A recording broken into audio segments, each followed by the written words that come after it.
స్పీకర్కి తనపై ఫిర్యాదు చేసిన వారు ఆత్మవిమర్శ చేసుకోవాలని చేవెళ్ల ఎమ్మెల్యే కాళీ యాదయ్య సూచించారు. ఫిర్యాదు వెనక ఎవరు ఉన్నారు, ఎవరు ప్రేరేపిస్తున్నారో ఆత్మవిమర్శ చేసుకోవాలన్నారు. భీంభారత్కు ఈ వ్యవహారంతో ఏం సంబంధమని ప్రశ్నించారు.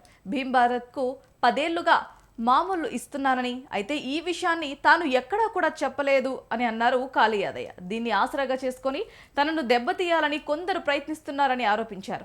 తన గ్రామంలో జరిగిన ఘటనలో తనకు ఎలాంటి ప్రమేయం లేదని స్పష్టం చేశారు కాళీ యాదయ్య. వాస్తవం ఉండి చెప్పండి. ఇంకోటి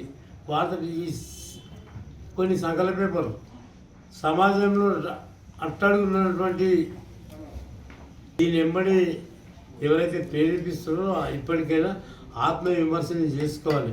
ఇట్లా చేస్తే మనం వచ్చేది లేదు. మనం చేసే కార్యక్రమాల మీదకి వెళ్ళి ప్రజలు అరిచేస్తారు, ప్రజలు చూస్తారు. ఇది ఒక్క రోజుతో పేపర్లు వచ్చినంత మాత్రాన, టీవీలు వచ్చినంత మాత్రాన కాదు కదా. ప్రజలు వాస్తవాలు కూడా చూస్తారు.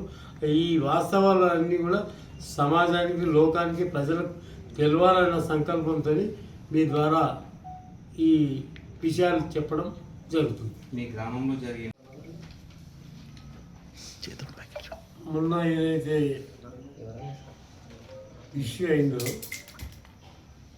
చించర్పేట గ్రామంలో నాది నేను చెప్పుకునే కర్మకు వచ్చింది.